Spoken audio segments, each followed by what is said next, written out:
Hello race fans and welcome to our live coverage of the 2009 ARLA Elite Series season finale at the Rockford Speedway, presented by the OEN. I am Scott Bush and alongside me is two-time ARLA Elite Series champion Paul Sweeney.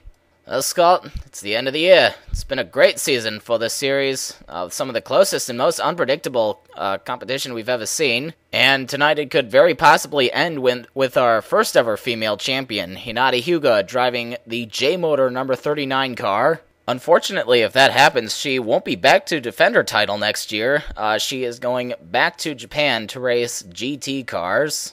After this season, Kurt Walker is going to absorb that organization and form his own team with Namimura behind the wheel of that 39 car. Hyuga's main competition for tonight will be the cars on the inside of the first three rows. Alex Carson, who is second in points coming into this race, 49 points behind Hyuga. DJ Daniels in third, 52 points back, and then Leigh Grell, 58 points back.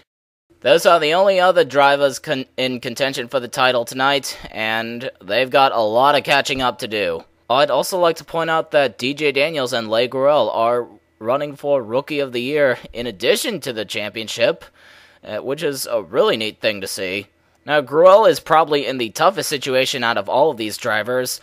Since we have a short field for tonight's race, the most points you can gain or lose is 58, which is exactly how many points he is behind Hyuga.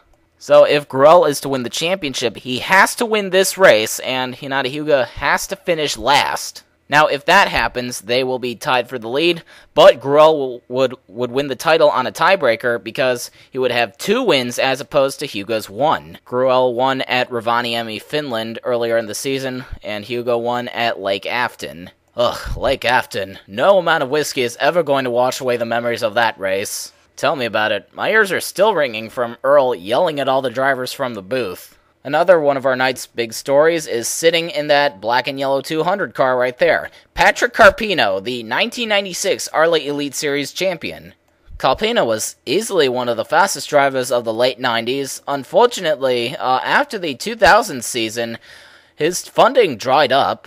So for the last decade, Carpino's been running at short tracks all over the country, and about a month prior to this race, Rosebud Racing gave him a car for him to attempt this race with, and he won his heat.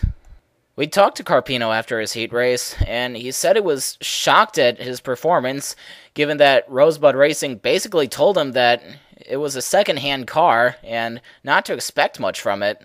So that 200 car may be a force to be reckoned with tonight.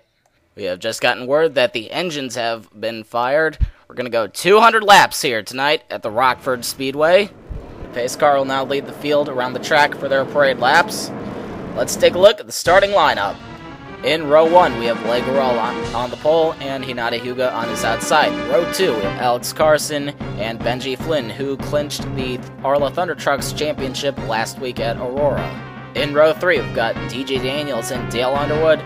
Row 4, Jeb Klinger and Earl McDermott. In row number 5, we have the ageless Elmer Fox making his second ARLA start and Brenda Riggs on his outside. Row 6, 4-time series champion Andy Pearson with Patrick Carpino making his comeback on the outside. In row 7, we have Taylor Brillin and Packer Carroll, whose number plate we still haven't gotten around to updating.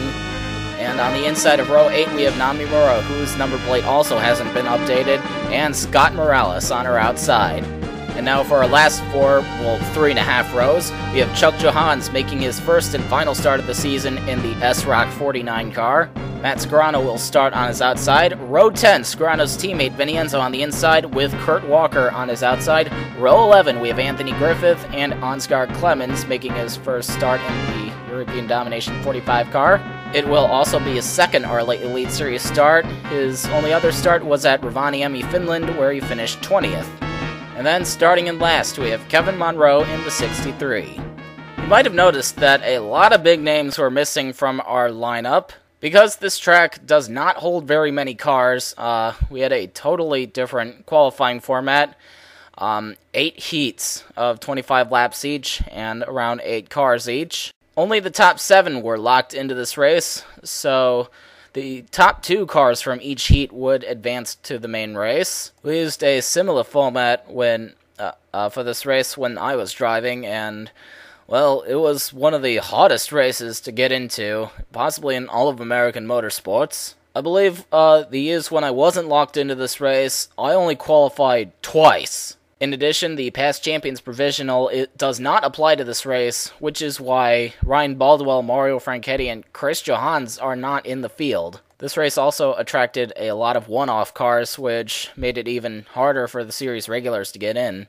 As we rejoin the field, the pace car is about to pull off the track, and the green flag is in the air. The 2009 ARLA Elite Series season finale is underway. I think Alex Carson might have given Legrill a bump, and now the 8 is under the 46, trying to make a move going into turn 3. Let's see quite a bit of 3-wide action going on at the end of the first lap. Hinata Hyuga now tries to make a move on Legrill. Oh, he got a caution on the racetrack. Vincenzo and Matt Scarano get together in turn 1. Lap 2, and we already have a wreck. This is not a good omen for this race. The truck race last night had several cautions. Hopefully that won't be the case tonight. As the field settles in behind the pace car, Alex Carson is your leader, with Legrill in 2nd and Jed Klinger in 3rd. We've got a replay of this incident. Let's take a look at it. Oh, we're focused on Matt Scarano. I wonder what happened here. He hooks the 76 of Scott Morales coming out of turn 4, gets the 63 of Kevin Monroe involved. Anthony Griffith is also collected.